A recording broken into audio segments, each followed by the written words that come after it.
رزق کے پیچھے اپنا ایمان خراب مت کرو، کیونکہ رزق انسان کو ایسے تلاش کرتا ہے جیسے مرنے والے کو موت تلاش کرتی ہے۔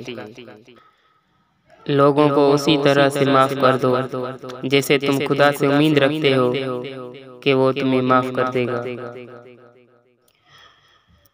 بے شک وہ احسان اور کرم جو تو نے کسی کے ساتھ کیا ہے وہ در حقیقت تو نے اپنی جان کے ساتھ کیا ہے اور اس کے ذریعے اپنی عزت کو محفوظ رکھا ہے۔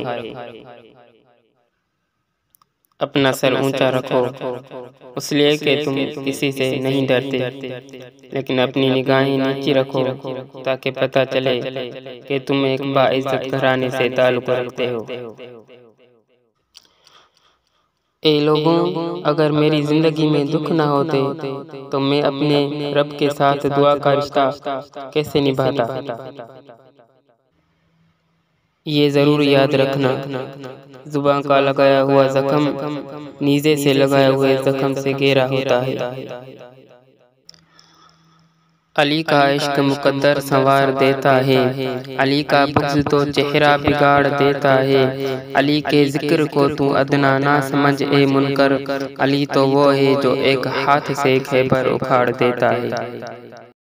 اللہ پاک سے دعا ہے کہ ہمیں حب رسول اور حب اہل بیت میں زندہ رکھے اور اسی محبت میں ہمیں موت نصیب ہو، آمین یا رب العالمین۔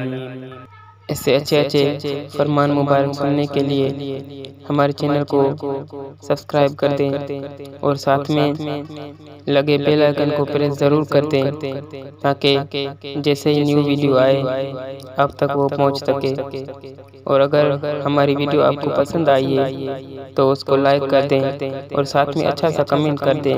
تو ملتے ہیں کسی اور ویڈیو میں، اتنے تک اپنا خیال رکھیں، خوش رہیں، اللہ کی امان میں رہیں۔